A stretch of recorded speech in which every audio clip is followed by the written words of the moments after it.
by Shankar Singh।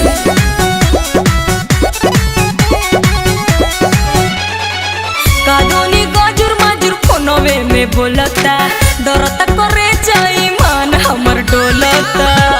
हे देवर जी देखी ना कादोनी गजुर मजुर फोनवे में बोलता डरता करे जाई मन हमर डोलता। तने धराइबू तो हम देखें।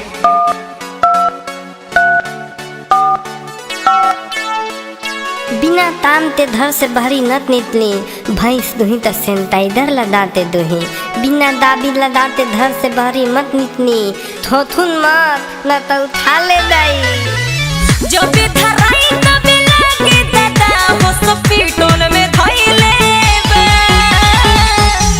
इसी सितम सब काम मोबाइल में कइले बा सरकारी चलाइले बा। इसी सितम सब काम मोबाइल में कइले बा सरकारी चलाइले बा।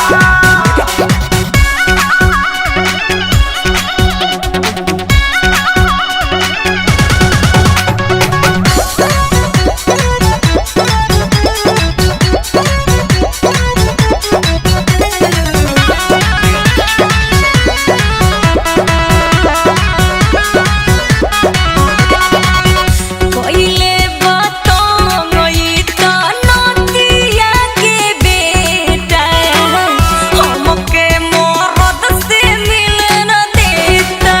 हे देवरू हमके मरद से मिलन देता। एकरा के तू तो नाही गाड़ी भौजी तहरे खाती बोल बही ना बेमारी भौजी। एक बार आउ लगाइबू।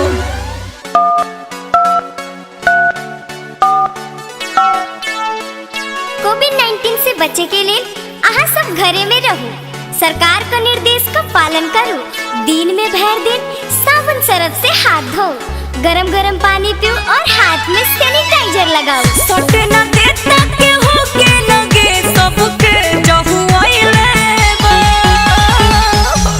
इसी सितम सब काम मोबाइल में कइले बा सरकारी चलाइले बा। इसी सितम सब काम मोबाइल में कइले बा सरकारी चलाइले बा।